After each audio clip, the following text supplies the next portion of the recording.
You know, this is an important day where we come together on an absolutely amazing farming operation. Thank you to Doug Van Luke and his family for hosting us today. The Holland Marsh Growers Association, you guys are just leading by example for what it means to come together as a group of growers that are demonstrating that we can grow good quality food close to home, but all the while feed the rest of Canada, North America, and beyond as well. And you're always so responsive to us, and I thank you for that. You know, I'd also like to start off by saying, Premier Ford, welcome to the Holland Marsh. I think it's amazing that you're here, and thank you to MPP and President of the Treasury Board, Caroline Mulrooney, for hosting us here in your riding today. I know that the farmers very much appreciate all the support that you give them day in and day out. And then we're joined by so many more people. I want to recognize, of course, our amazing Associate Minister for Small Business, Nina Tangri, our Minister of Transportation, Prab Sakaria, and we have some opportunities to bring new people into our farming community, and in that spirit, I'm so proud to introduce to you Anthony Liardi, one of our new 2 parliamentary assistants for the Ministry of Agriculture, Food and Rural Affairs, and I'm losing my voice. Pardon me. He's come from Essex County, so again, he's very familiar with the importance of our fruit and vegetable production that we have in this province. And then, of course, we have our municipal representatives, Dan Kelly from the Canadian Federation of Independent Business, as well as Drew Spoelstra, our chair of the Ontario Federation of Agriculture. And this matters why?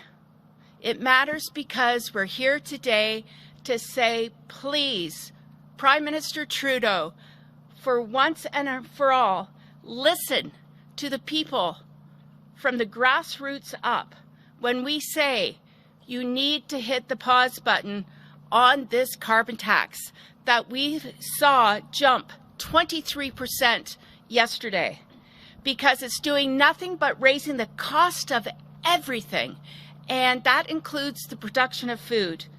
And I want to give a shout out particularly for the operation that we're on right here this morning. The Van Luke family and their team of employees operate hundreds of acres of land in the spirit of growing good quality vegetables close to home. But their operation spans the province as well. I just learned this morning they've started their onions in Leamington, and they'll be transplanting them here in the Holland Marsh. And then that market will expand once their vegetables are mature and ready for market. And then jokingly, I heard there's some acres to the north as well. And I said, oh, how far north? Because I'm familiar with the Gwillimbury in New Liskeard. And they said, oh, no, just a little bit north. So not as far north as New Liskeard, but it still matters, because this particular operation not only is feeding Ontarians and Canadians, but they're providing good jobs close to home as well.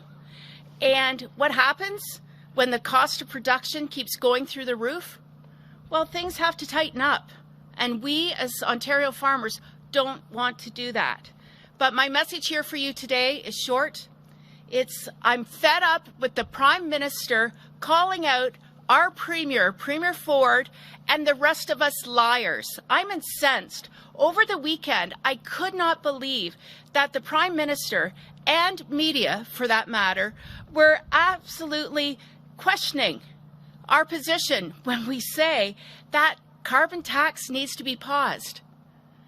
I ask the Prime Minister to look my husband in the eye and call him a liar when he presents our propane bill, and it shows that 20.9% of our last propane bill was carbon tax.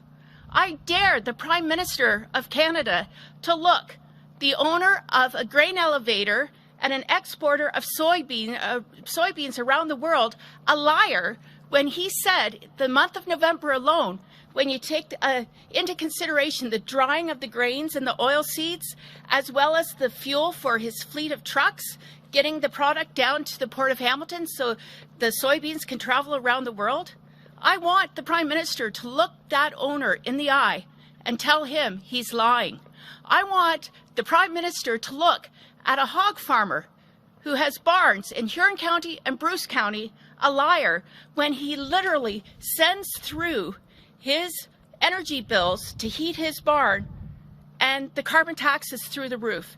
Ladies and gentlemen, enough is enough, and I want everyone to know that through Premier Ford and his leadership, everyone in the province of Ontario has a government that A, understands, and B, cares enough to say we're standing up to the Premier, to the premiers, or with the premiers across Canada, when we say to the Prime Minister, pause the carbon tax. Because, ladies and gentlemen, that carbon tax is going to go nowhere but up every April 1st through to 2030.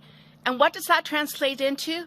According to Grain Farmers of Ontario, they're going to see an additional $2.7 billion worth of expense associated with carbon tax. If you talk to vegetable growers, by the year 2030, carbon tax is going to add on an additional $90,000 per acre in carbon tax. That's not sustainable, ladies and gentlemen, and we need a federal government that understands the importance of being able to compete globally, but most importantly, produce good quality, affordable food close to home. And with that, I would like to introduce Drew Spoelstra, the president of OFA, to share his comments. Thank you.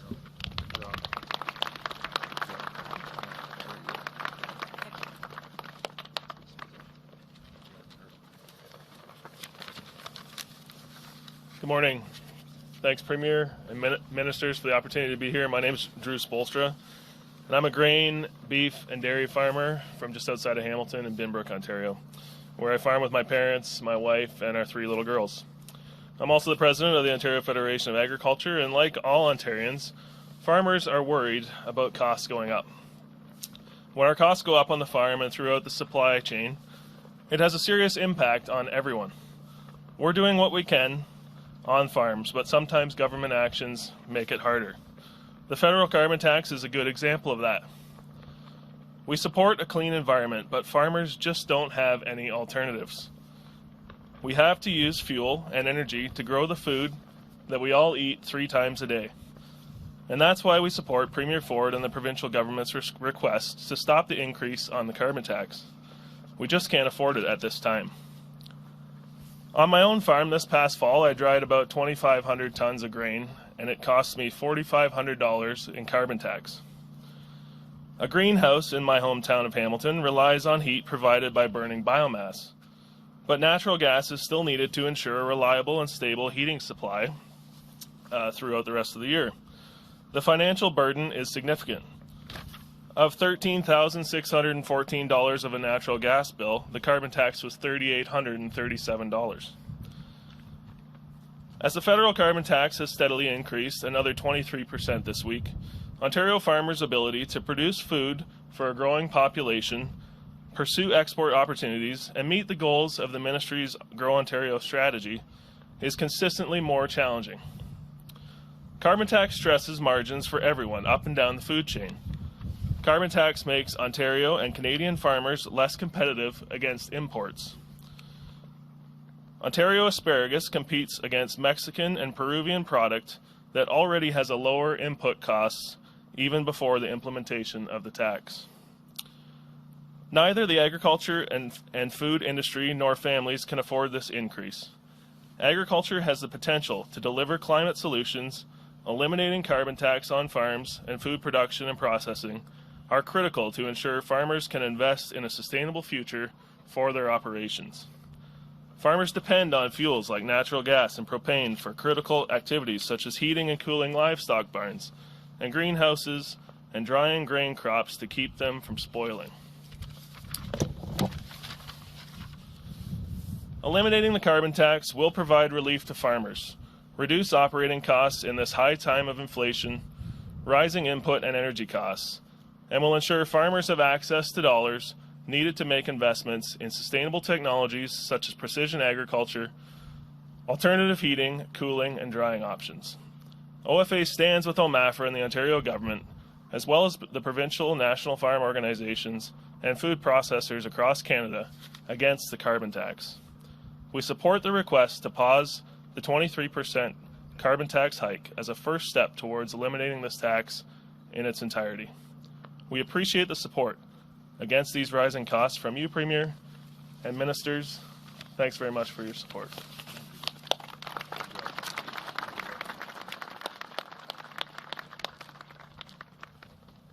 Thank you so much, Drew. And now I'd like to introduce Nina Tangri, Minister of Small Business, to talk more about the impact of carbon tax.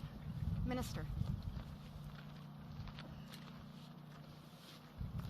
Well, thank you so much, Minister Thompson, of course, for the warm introduction, and to, of course, everybody present with us today. It really is a pleasure to be here alongside Premier Ford, my Cabinet colleagues, Minister Thompson, Minister Mulroney, Minister Sarkaria and MPP Liardi, Dan Kelly, President of the Canadian Federation of Independent Business, and Drew Spoelstra from the Ontario Federation of Agriculture. Small businesses are the backbone of Ontario, employing well over 2 million hard-working people right across our province. The federal government's shameful 23% increase to the carbon tax just yesterday on April 1st will create more hardship for small businesses across the province who are currently facing significant challenges due to the rising cost of living, high interest rates and inflation. And like you've heard many times from the CFIB, I also hear serious concerns expressed by small businesses in other industries like retail, independent grocers, convenience stores, and many more. Thanks to the federal carbon tax, they're paying more to bring goods to market, keep their lights on, and meet payroll, and also to serve their customers. They're in a constant challenge not only to thrive, but to survive. This carbon tax doesn't just hurt small businesses, it hurts consumers, families in Ontario and well beyond. Premier Doug Ford and our government will continue to call on the federal Liberals to restore the share of the small businesses to 9% of total fuel charge revenue, give back the money owed to our small businesses, and better yet, scrap the tax completely. By lowering taxes, reducing electricity costs and cutting red tape, we've enabled an estimated $8 billion in cost savings in 2023 alone, with $3.6 billion impacting small businesses directly. We stand shoulder to shoulder with our small businesses, and will continue with our plans to cut red tape and keep taxes low. It's time the federal government did the same and acted in the best interest of Ontario's small businesses. And with that, it's now my honour to welcome Premier Doug Ford to the podium to share a few words. Thank you very much. Well, good morning, everyone, and I'm just so pleased to be here in East Gwillimbury today, joined by Minister Thompson. And by the way, that was a good rah-rah speech. I like that. I like the liar part of that, too. Minister Tangri, Minister Sarkaria, Minister Mulroney, MPP Anthony Liardi, and Mayor Bradford, West Gwillimbury, James Leduc, Acting Mayor of East Gwillimbury, Susan Leahy, and Mayor of the great township of King, Steve Pellegrini. See, I gave him a little boost all the time. He likes that. And they're members of council as well. I also want to thank Holland Acres and the Van Luke family. Thank you. What an operation they have, folks, here. You talk about going into fourth generation. They have 3 generations, 1 more going.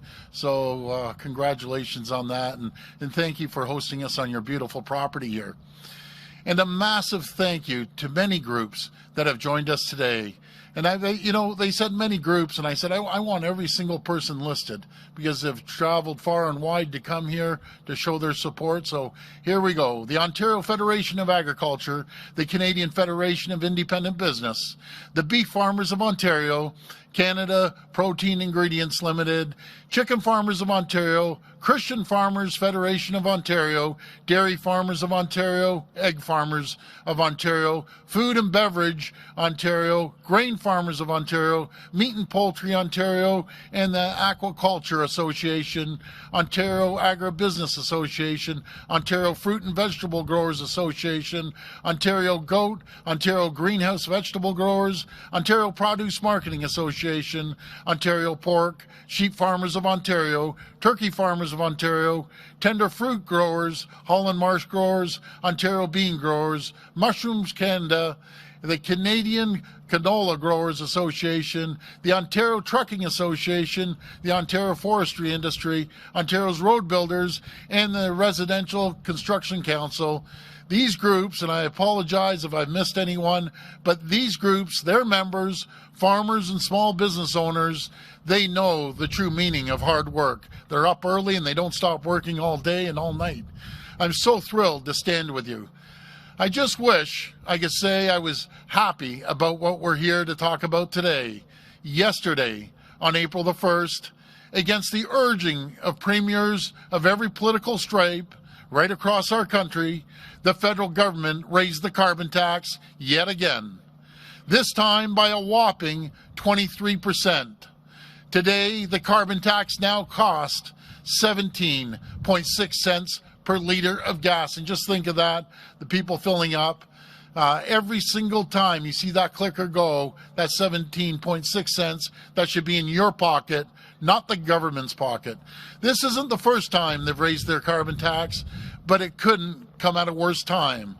Now, because of this awful carbon tax, families across Ontario spent their Easter weekends lined up around the block waiting to fill their gas tanks up one more time before the increase kicked in. I saw it just down the street from where I live. People were lined up. Everywhere I went, people were lined up. What does that tell you? You know, folks, we have so many people here. I could fill this field, not with hundreds of thousands, millions of people that are against this carbon tax. I'm here today, we're all here today to make it clear. We stand against the carbon tax because we know Ontario families deserve to keep more money and their hard-earned money in their own pockets, not the government's, because we know Ontario businesses can't afford more costly burden. And at a time when the cost of living has never been higher, leaders at every single level of government, they have a duty. They have a duty to do everything we can to keep costs down for the hard-working people of Ontario. That's why, for months, I've been urging the federal government to scrap the carbon tax, and I got to crack that. It hasn't been months. I've been chasing them for years on this thing.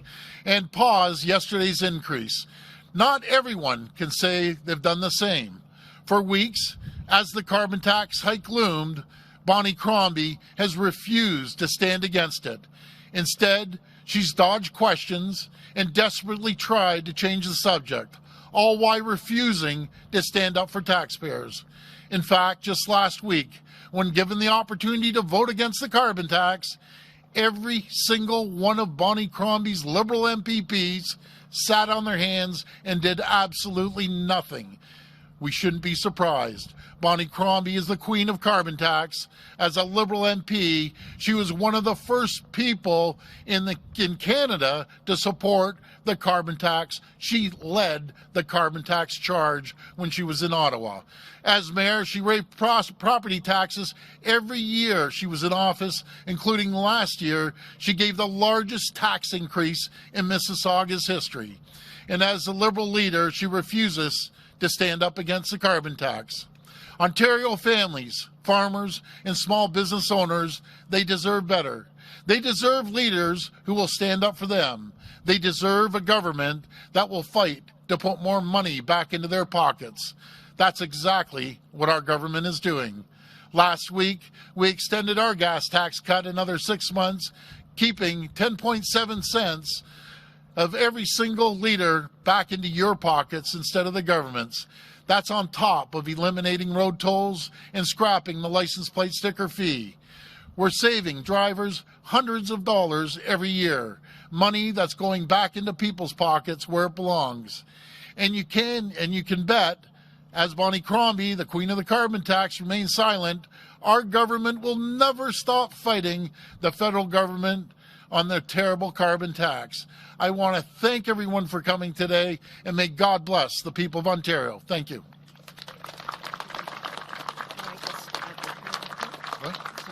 Yeah.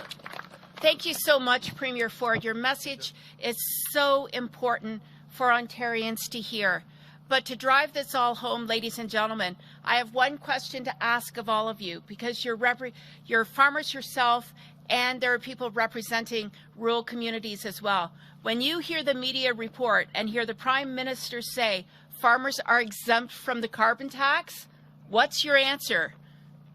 No, that's right. And to make it real and to take it home this morning, I'm pleased to introduce to the podium Dan Kelly, the representative that we have here and General Manager of the Canadian Federation of Independent Business, because again, he's going to make in terms of how this carbon tax is doing nothing but raising the cost of everything for Ontarians. Dan.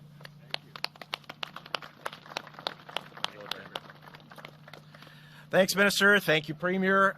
It is really good to be here today, but to talk about a very difficult challenge for small and medium-sized businesses. Yesterday's 23% increase in the carbon tax made for small businesses a bad problem even worse. When the tax was first introduced in 2019, the feds made a couple of promises to small businesses and to the public. One, that it would be made revenue neutral. Second, that the tax, some of the rebates would go back not just to consumers, but to small and medium-sized businesses. Well, in fact, the reason that the carbon tax has never, not for one single year, been revenue neutral is because the federal government has not rebated the money back to small and medium-sized businesses as they committed to do in 2019. So for the past 5 years, not just consumers, but small, medium-sized businesses and on much of farm use as well, we have been paying the carbon tax too. We estimate 40% of the burden of the carbon tax is coming from the business community, and the federal government has not rebated any of the money back that it had promised. They are now sitting on $2.5 billion that has been taken and promised to small and medium-sized businesses. And Premier, here in Ontario alone, that's $1.3 billion that was supposed to be rebated to SMEs here in this province. That money has been sitting in a bank account in Ottawa, not rebated back to small firms, and I'm delighted to have the support of the Government of Ontario to get that money back as part of its call to scrap the regime altogether. 82% of small and medium-sized businesses now oppose the federal government carbon tax as a result. Thanks so much, Premier. Thank you, Minister Tangri, for your support of this important file. Thanks. Thank you. Thank you. Ready? We will now go to reporters' questions. Reporters, please line up at the mic behind me. It'll be one question, one follow-up. First question. Hi there, Alan Hale from Queen's Park today. Hi, Alan. Hey, so I'm just wondering how you square this concern about the cost of the carbon tax with Bill 165, which is a law your government has put forward to overturn a Ontario Energy Board decisions to allow Enbridge to increase increase natural gas rates. And does that not seem a little strange considering how much you're talking about? And I would also like to hear from the OFA and the Federation of Independent Businesses about what a raise of the natural gas rates would have an impact on their members. Well, first of all, OEB has no right making policies, and the folks that made those policies, well, they'll be taken care of. But we drive the policies, and I'll tell you, we're going to make sure that every single company out there is competitive. And do you remember the time when we took the federal government to court about the carbon tax? We lost the court case. It was forced down our throat, and we're going to return every single dollar that on our share of the provincial side. But make no mistake about it, we're the only government, think of this, folks, we're the only government that I can think of right across the country, for sure in Ontario. We've never raised the tax. We've never raised the tax on businesses. We've reduced the burden by $8 billion every single year. We've never raised the tax on people, not one single tax. and we aren't going to raise the tax. We look at growth through revenue growth by 700,000 more people working today than 5.5 years ago, that the previous government chased 300,000 jobs out of the province. This carbon tax, it's killing businesses. We're working hard every single day to attract new businesses from around the world and support our existing businesses. And this is just punishing, crippling companies out there. And we're going to fight it tooth and nail every single day. Can I hear from the OFA and the independent businesses on a possible natural gas hike?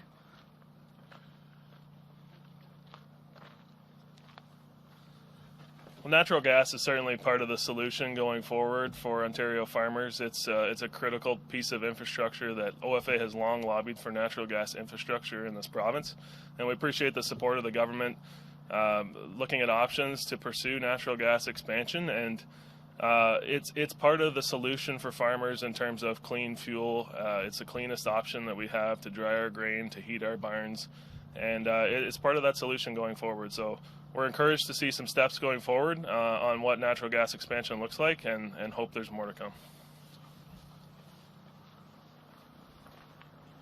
I'll just quickly add from CFIB's perspective, no rate increase is a good increase for small businesses at this time. So many small and medium-sized businesses are struggling, so we'd love to see all rates and charges frozen as long as we possibly can. I will add, though, on natural gas, one of the things that we have been pushing for, and I know the Ontario government has as well, is to remove the carbon tax on natural gas, as was done for home heating oil. That would be a significant reduction for not just for consumers, but for small and medium-sized firms as well. Thank you. And I might add, it was my colleague, the MP Ben Lobb from Huron-Bruce, that came forward with a private members initiative to exempt farmers from heating their barns and or drying their crops at the federal level. And unfortunately, it was Prime Minister Trudeau and his government that has held that bill up. And as a result, the carbon tax remains on important infrastructure that we need to produce food in Ontario. Thank you. Having heard that from the independent businesses, why are you passing a law to raise natural gas rates on not only small businesses, but everybody in Ontario, so that you can keep the price of houses down slightly? Well, we aren't passing any law to increase any taxes. I don't know where you're getting that from, but anyways, we will be working with our small businesses to keep all rates down and all taxes down. But folks, let's cut to the chase. This carbon tax has to go, or in a year and a half, the Prime Minister's going. It's simple as that. He will be going. I'll guarantee you, he will not be there. If he doesn't start looking after the people and the businesses of Ontario, the ideology they have is just beyond me. I do not understand it at all. Okay, this will be the last question. Morning, Premier Ford. My name is Joshua Santos. I'm with Newmarket today. You talked about just how there was people lining up for the gas over the weekend with the tax coming up, or them anticipating it. What do you think about this carbon tax essentially having an effect from gas to even grocery prices? Farmers are going to have to pass the price on to grocery stores. Excellent question. So what do you think about just some families that are already struggling to provide? Yeah, what this does, we're trying to keep the inflation low across the country. Bank of Canada still have their interest rates hiked up there. They're saying, well, we got to reduce inflation. It went down to 2.9, then went down to 2.8, and all of a sudden this comes along. 30% of inflation is fuel and energy cost.